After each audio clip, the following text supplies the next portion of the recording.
base on New Georgia. So we would have 2 airfields, and they would be down to only 20. I mean, not very good odds, but at least better than 1 and 21 and so on. And so they were going to resupply their troops with destroyers, bring down 900 troops and ammunition and all that stuff. And our job was to stop them in Blackett Strait. So we got 15 PT boats underway, and we got up to Ferguson Passage, but we lost 3 of them just getting into Ferguson Passage, because the Japanese were bombing us over and over again. Now, if the Japanese didn't destroy us before we attacked their destroyers, they had to go back and commit hara-kiri. They had to fall on their own swords. They had to commit suicide. Now, that's very motivational. You have, now, for instance, if your dad told you if you don't get through your high school with good grades, you had to fall on your swords, you'd probably do a hell of a lot of studying, I would think. And so, you know, the Japanese would use very cruel motivational things on their own troops. So anyway, we got 12 of the 15 PT boats that we were going to attack them with through there. But I was on the lead boat, not my boat. I was going as radar officer. My boat was already damaged. I had already lost all but 3 of my crew had been killed and wounded. There were only 3 of us left, but we were getting new. So my boat was being repaired. It was full of holes. But anyway, so I was on the lead boat in the attack. Hank Branningham asked me to be on the lead boat in the attack. And I, as the radar officer, because I had been out there longer than he was, and he knew I knew how to operate what little radar, which was very primitive radar in those days. And we were the lead boat in the entire attack.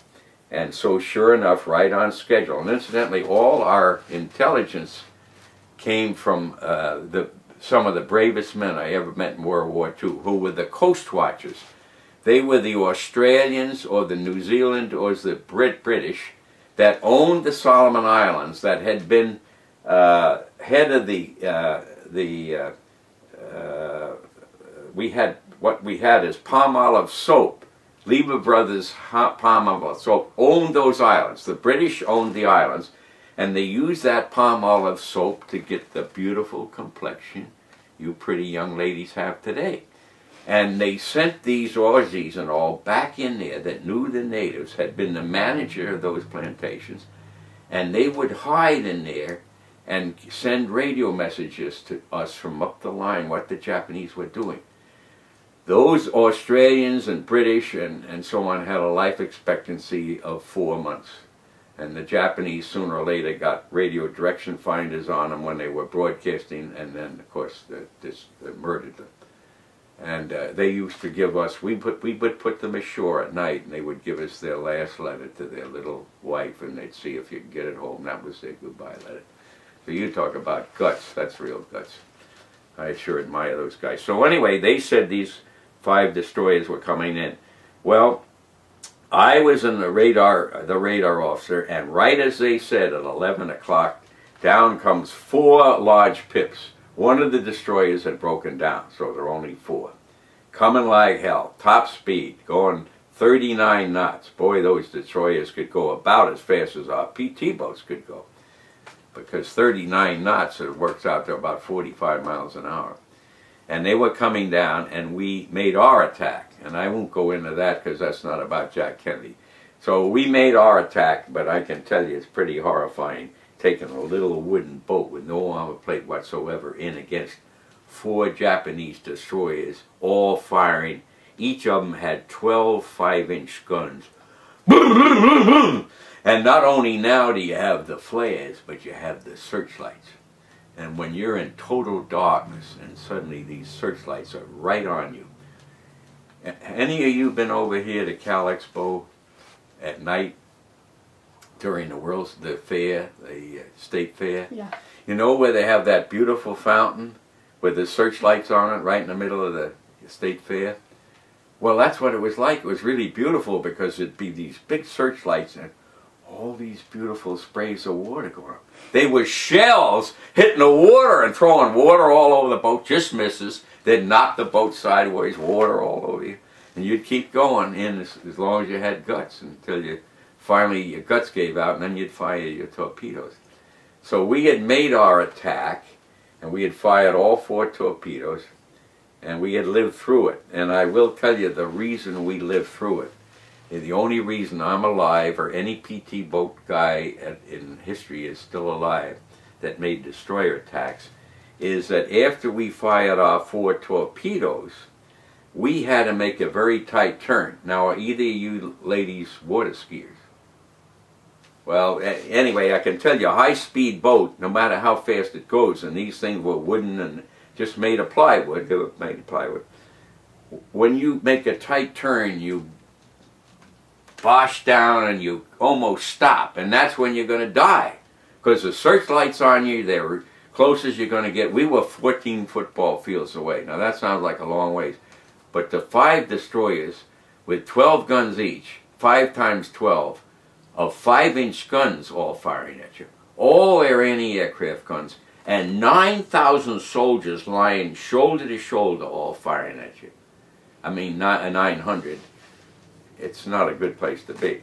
But anyway, we made our turn, and what would save us when we made our turn, they knew that our torpedoes were headed right towards them. And so they, not to expose their entire side of the ship, they would turn into us to just expose their narrow bow, and also to ram us, to hit us. And so when you're going 39 knots and you make a tight turn, you'd see all the guns on this side of the destroyer would go down in the water, and all the ones, it'd throw their gunnery off. That's what saved us.